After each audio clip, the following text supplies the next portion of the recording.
I'm not sure if you're aware, fans are obsessed with Den, and they have named you multiple daddies: Internet Daddy, Space Daddy. Daddy Din. Do you have a favorite? Oh, is that your favorite? I was going to ask you. Do you have a favorite daddy? Yeah, let's go with Daddy Din tonight. Daddy Din. Daddy Din. I like Daddy Din. I hate the way we're talking about Pedro Pascal.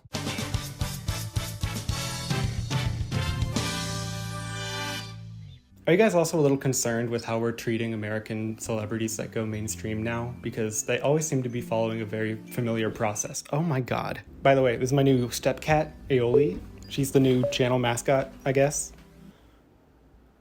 No way. No.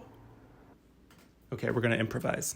Imagine one of those wide, stretched out tanks you see at aquariums where you can go and interact with some of the animals. Then imagine a new animal gets added and it's bright, shiny, eye-catching, and then a horde of school children on a field trip just come in and poke the hell out of it. The adult in the room will say, go easy, be gentle with it, and half of the kids are going to listen, and half of the kids aren't. Then the kids will move on to the next room and the next thing, and the animal gets to go hide and recover from the ordeal.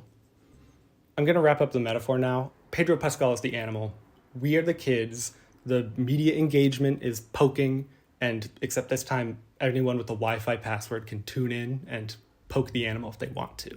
Pedro Pascal, our octopus, is a very fun, charismatic actor who just has this really energetic vibe to him. He's been around, he's been in the cultural zeitgeist for a while, but he's kind of having a renaissance right now because he has 2 shows going on at the same time. Both the shows are having him doing promotional material, so going around the interviews and the Jimmy's game shows, and essentially the public eye is getting to see him a lot more than they usually do. Do you mind? And here's the thing, he makes it too damn easy to like him. Like, I try to police myself to not like celebrities too much because I know it's a manufactured image, but the dude is just so fun. He's just smiling all the time. He's laughing. You want to have that energy. Like, his charisma is enviable. Here's the problem I have. I think the way American media culture works right now is it's a little prone to building an entire fandom or community based on one person at the drop of a hat. And it's always been like this. Internet fandoms have always been a thing, but because kids be on their phone, it's mutated a little bit more, what with the increased attention. You can see it with Jenna Ortega on Wednesday, or how Bo Burnham blew up on TikTok, or the entire cast of Euphoria permanently becoming memes on Twitter. This has been a thing. Some of these performers are just in something, and then they kind of have their entire online identity wrenched from them. And I know that some of you probably have the let people have fun speech locked and loaded, but I want to ask you to re-examine that thesis, because it says things, not people. It's a little bit different. The reason this story and this example is important is because the overwhelming drive of the Pedro Pascal attention right now is, for lack of a better word, horny.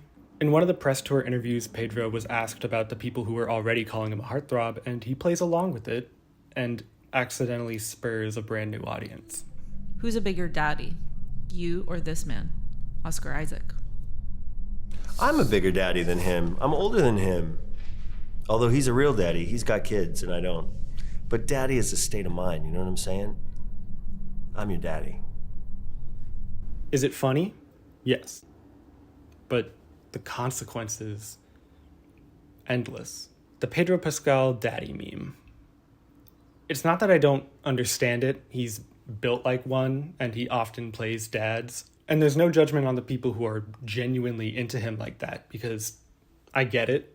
I'm not even, but I get it. And this isn't even a new thing for this specific actor, because Pedro's real break into the American mainstream was when he played Oberyn in Game of Thrones. And that character is just maxed out on his seduction levels. So people already kind of know about him as this kind of, what can I say that won't get me demonetized? The guy is hot and he has a lot of attention because of it. I'm not angry at that part. I'm not trying to change that.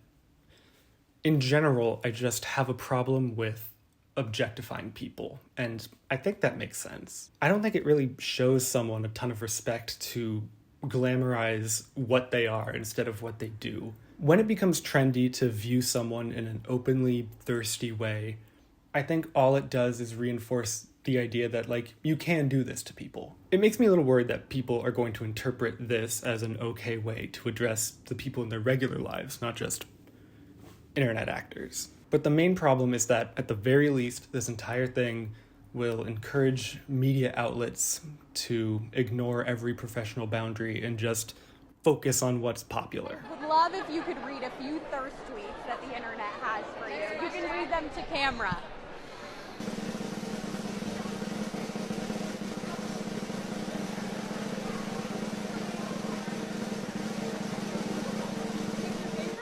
No. Dirty. For your enjoyment only. Thank you. Have a good night.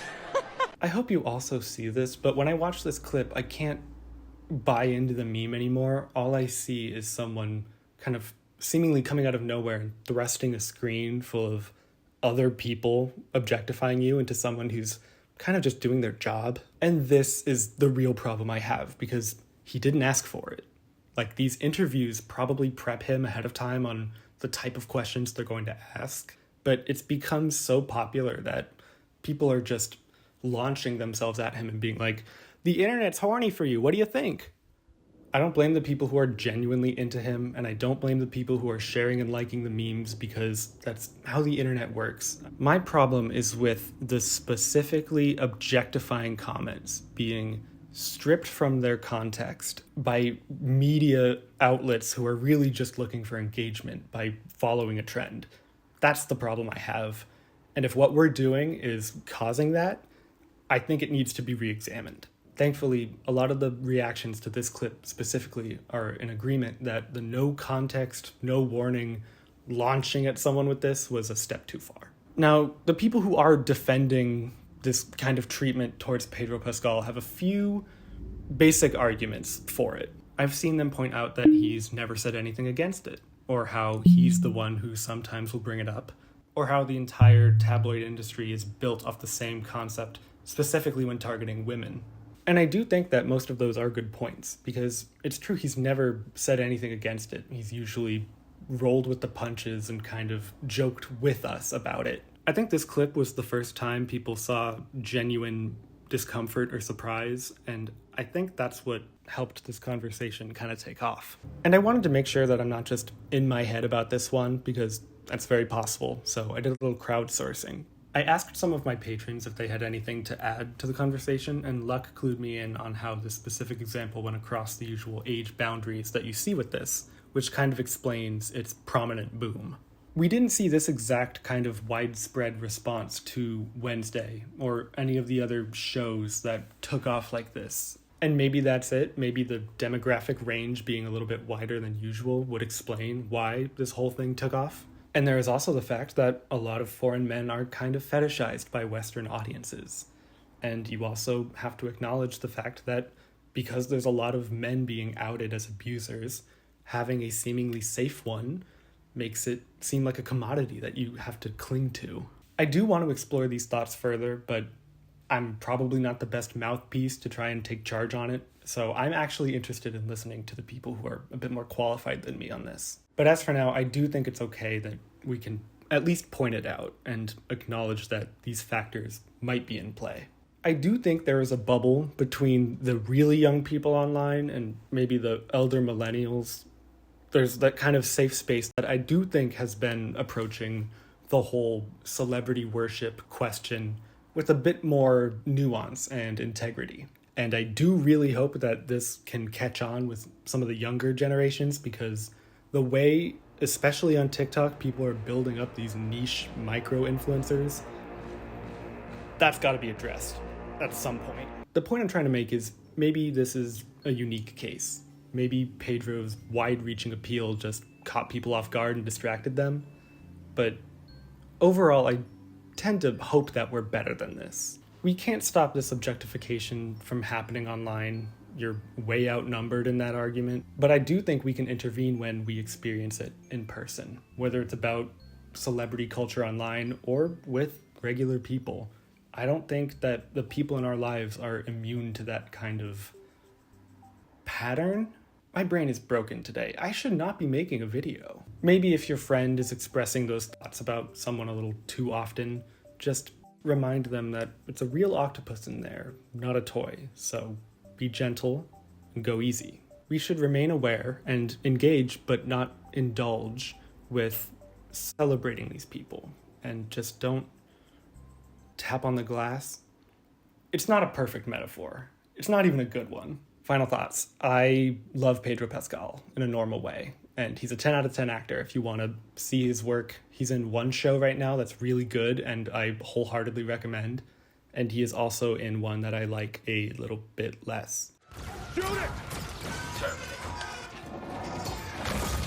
Now that's using your head. I want the name of the screenwriter responsible for that. Hi everyone, I hope you enjoyed the video. I hope it made you think about something a little differently, and I hope you don't. One thing I'm learning about Aioli is that she's a very social animal. Like, she won't let you be in a room alone, so you will probably see a lot more of her in more videos.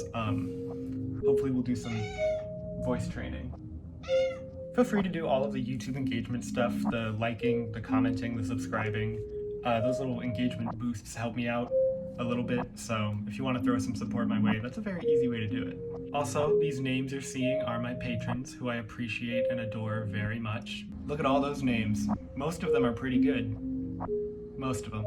I hope the messy room wasn't too distracting. I'm going to try to figure out a very cool way to set it up so it's not always going to look like a disaster. But thank you for bearing with me while I work through all of that. Well, I think that's my time, so go easy on yourselves this week, take care of yourself and others, and I love you lots. I will see you again soon. Next week, maybe. You want to say bye? Oh, nope. She's busy. Bye.